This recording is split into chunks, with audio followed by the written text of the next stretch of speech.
안녕하세요. 오늘은 제 나름대로 이제 제가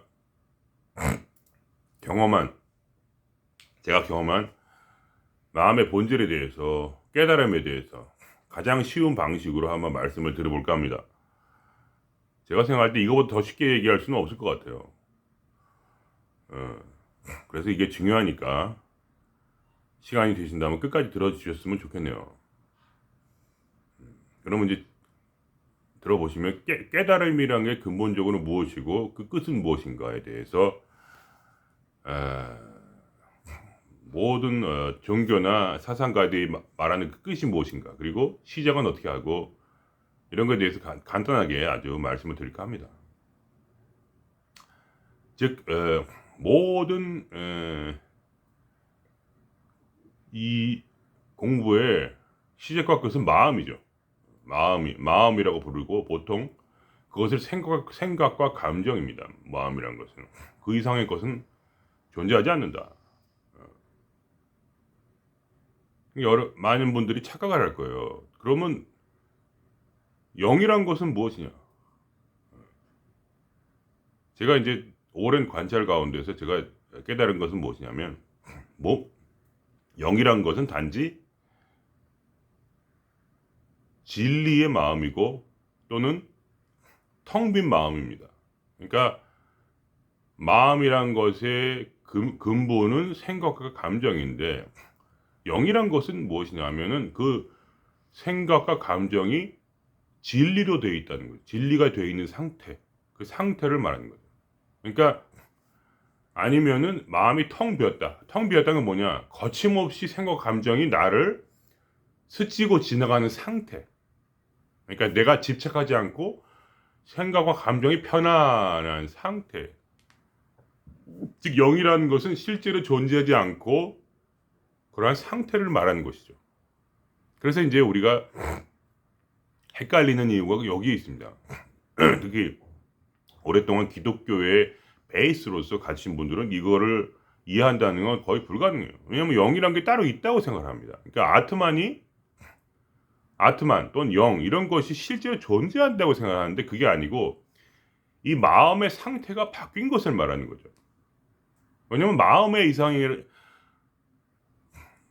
아무리 관찰을 해봐도, 우리가 살면서 여러 번 내가 말씀드린 스스로의 경험을 말씀을 드리는 거예요. 아무리 관찰자 시점에서 관찰을 해봐도 우리의 마음은 생각과 감정 이상의 어떠한 것도 존재하지 아니합니다. 그거를 스스로에게 물어보시면 알 거예요. 그것뿐입니다. 그것이 진리예요. 저는 그렇게 생각합니다. 그래서 결국 영이라는 것이 영이라는 그 단어에서 벗어나야 된다. 그리고 그런 마음이란 것은 나보다 큰가 작은가, 거기에 중심이 있는데, 크다 작다, 이것은 사실 어떠한 그보다 더 쉬운 말로 크다 작다라는 언어를 표현하자면 어디에 속해 있는가, 그게 중요한 거예요. 어디에 내가 마음에 속해 있는가, 마음이 나에게 속해 있는가라고 스스로에게 물어봅시다. 어디에 속해 있을까요? 자세히 오랜 시간 동안 관찰하다 보면 그걸 알게 돼요. 우리는 단 한 번도 마음을 벗어난 적이 없어요. 어디에 속했는가? 우리가 마음에 속한 거지. 우리의 몸이 마음에 속한 거지, 마음이 우리의 몸에 속한 것이 아니란 말씀이죠. 모든 우리가 어떠한 개체와 나를 정의하거나 남을 정의하거나 그럴 때 우리는 우리의 마음을 통해서 그것을 정의하고 그걸 느낍니다. 생각과 감정으로. 우리가 만일에 우주선을 타고 우주로 날아간다고 쳐요. 그때 생각과 감정이 사라지던가요? 아닙니다. 생각과 감정은 우리를 끝없이 쫓아옵니다. 만일에 우리가 우주 밖으로 나갈 수 있는 우주선을 만들었다고 쳐요. 과학자들의 말로는 우주에게는 한계가 있다고 합니다. 그래서 우리가 우주 밖에라는 것은 이해가 안 되지만 어쨌든 이거는 이제 하나의 이론이니까 우선 말이 안 되는 얘기를 하겠습니다. 그럼 우주 밖으로 나간다고 쳐요. 그러나 우리의 마음은 거기까지 우리를 쫓아올 겁니다. 이런 말이 있어요. 죄송합니다. 성경에 이런 말이 있어요. 너희가 바다 끝까지, 바다 저 끝까지 너희가 도망칠지라도 하나님은 너희와 함께 계시며 너희를 보호하시리니, 구원하시리니, 이런 말이 있어요. 그러면 내가 바다 끝까지 쫓아갈지라도 거기에 있는 것은 무엇입니까? 거기에 있는 것은 바로 내 마음이죠. 생각과 감정. 그게 전부예요. 그게 뭐냐? 하나님이란 건 뭐냐? 바로 마음이에요, 사실은. 그러니까 신과 마음을 분리해서 보면은 그때부터 헷갈리기 시작하는 거예요. 우리 기독교 베이스 분들은 신과 마음을 분리해 보면 헷갈려요.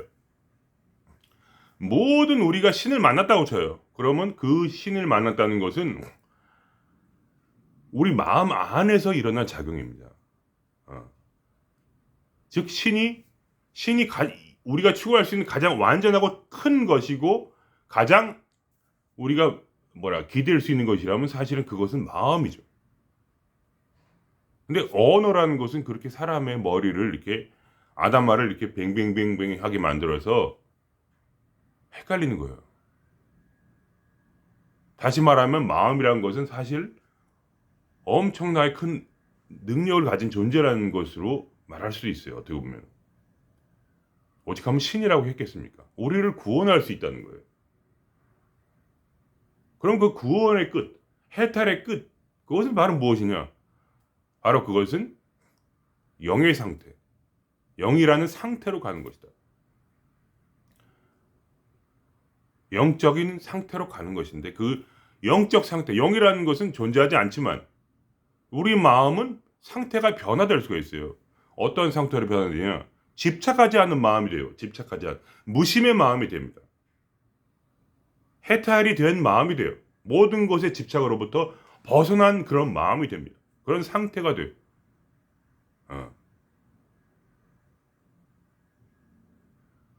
그러한 상태, 그것이 바로 궁극의 절정이죠.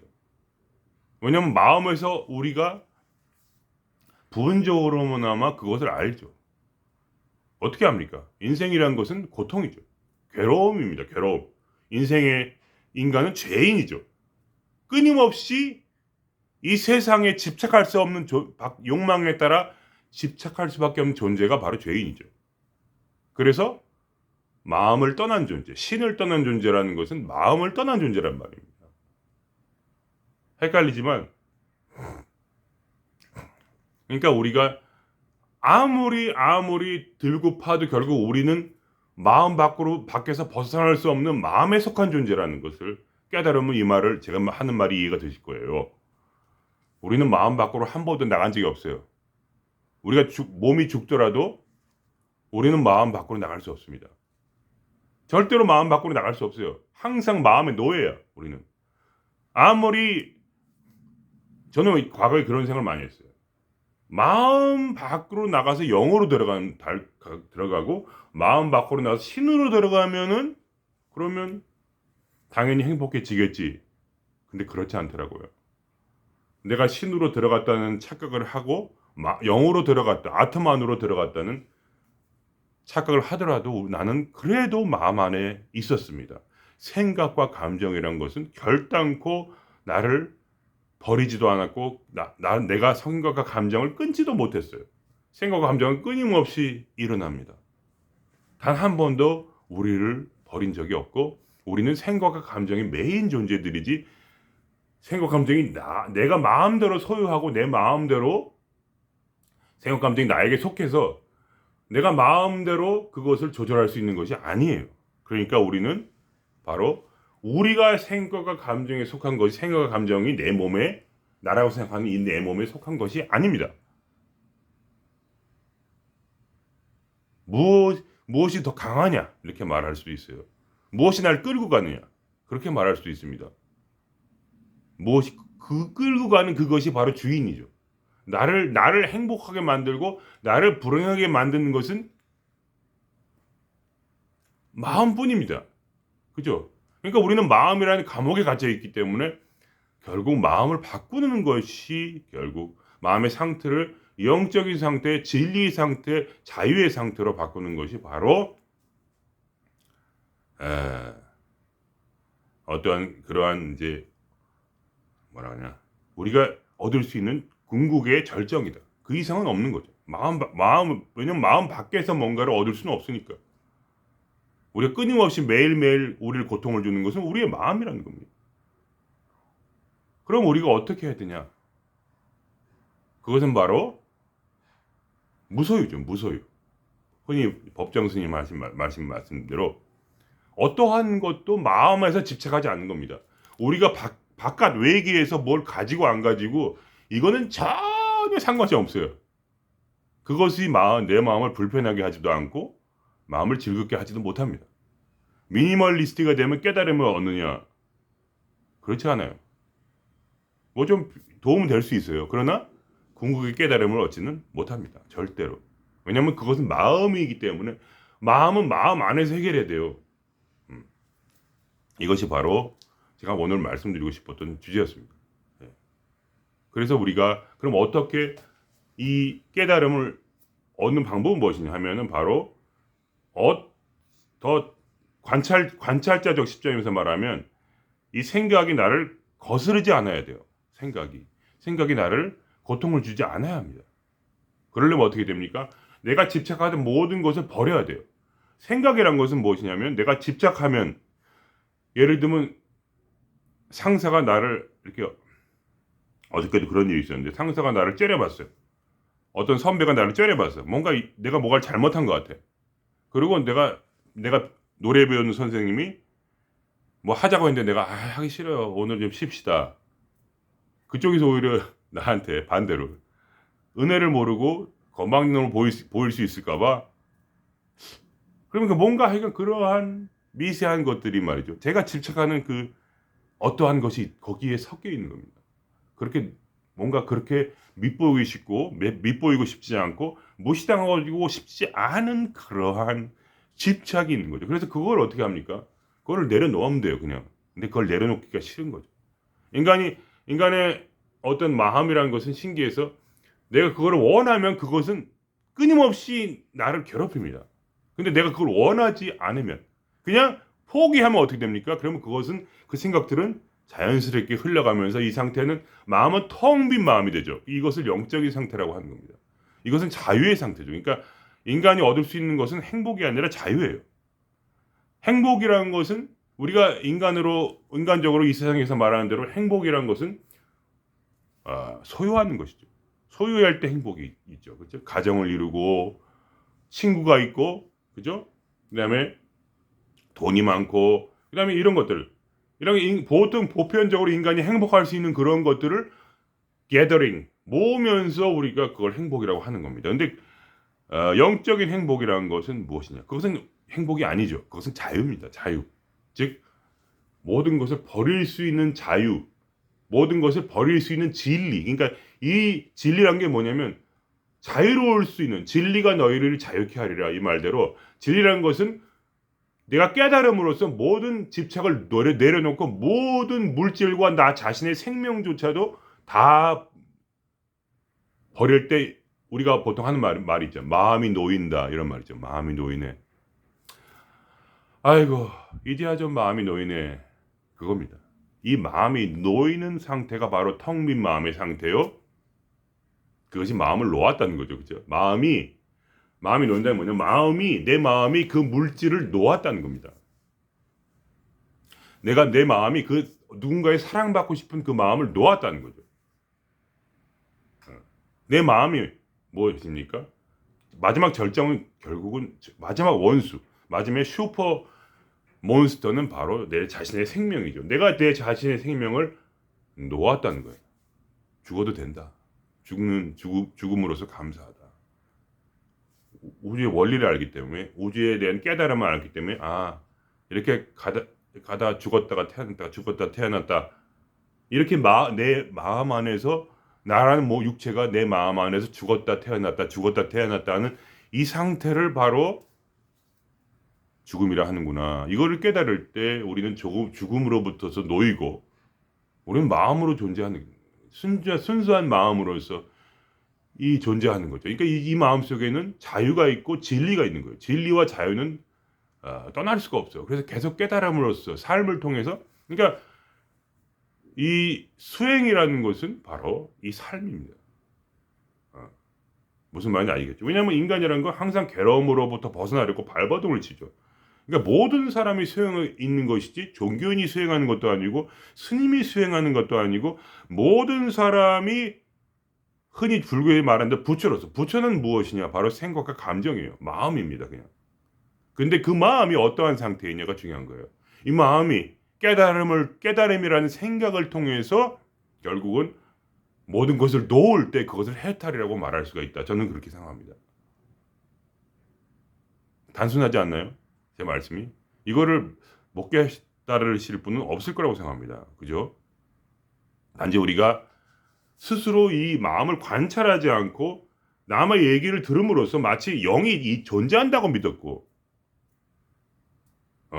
그리고 신이 존재하다고 믿었던 겁니다. 그게 아닙니다. 마음이 존재했던 겁니다. 마음이 바로 존재라는 거예요. 그거 이상은 존재하지 않는다. 그리고 그것이 가장 큰 무엇보다 더 큰 그러한 강력한 또는 크다고 할 수도 있고 강력하다고 할 수 있고 모든 것이 거기에 속해 있다는 것이죠.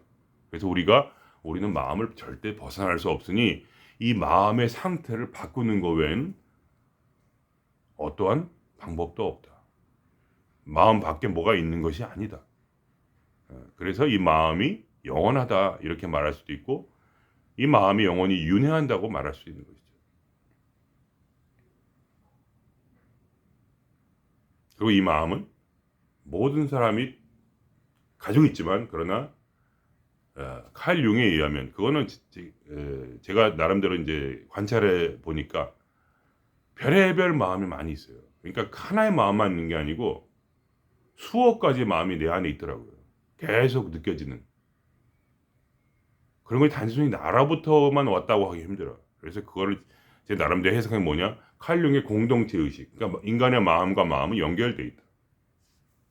우리의 마음 안에 어떠한 그런 공동체 의식이라고 칼 융이 말을 했는데 그런 것이 존재한다. 제 관찰에 의하면 이 속에서 별의별 괴상한 것들, 추악한 것들이 또는 막 희한한 것들이 계속해서 보이고 느껴집니다.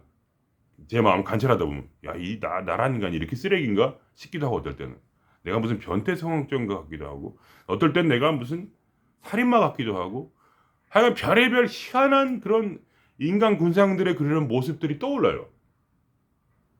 별의별 인간들이 다 느껴집니다. 그러면서 어떻게 이런 것이 내 마음에 있을까 하고 희한한 생각이 들 때가 있어요. 그래서 그걸 그냥 추측을 해봐요. 그런 것이 보통 옛날 분들이 말하는 아레아식인가. 어쩜 이렇게 모든 사람들의 그런 군상들이 내 안에 다 있는가. 희한하다. 이런 게 뭔가 도대체. 가히 신이라고 할 수도 있겠다. 이런 생각도 떠올라요. 그 사람들을 뭔가 느낄 수가 있으니까. 그것도 그냥 마음의 작용이죠. 결국은 근데 그것도 다 생각과 감정일 뿐이죠. 내가 느끼는 이 삶이란 건 결국 뭐냐. 내 안에 있는 것, 무슨 어떤 그런 것이라든지, 밖에 있든지, 그건 전부 다 제가 그냥 내 마음으로 느끼는 것. 그러니까 마음보다 더 큰 것은 없어요. 그 모든 것을 볼 때 나는 그냥 마음으로 생각하고 느낄 뿐이죠. 그게 나라는 거죠. 그래서 그게 신이고 나고, 그렇게 말은 여러 가지 있지만 결국은 그냥 마음이라는 거죠. 그건 생각과 감정일 뿐이고. 단순하죠? 더 이상 모르겠습니다. 의문이 드신다면 질문해도 좋겠습니다. 너무 단순하니까 아마 다 이해하실 거라고 믿어요. 그러면 오늘은 이 정도에서 마칠까 합니다.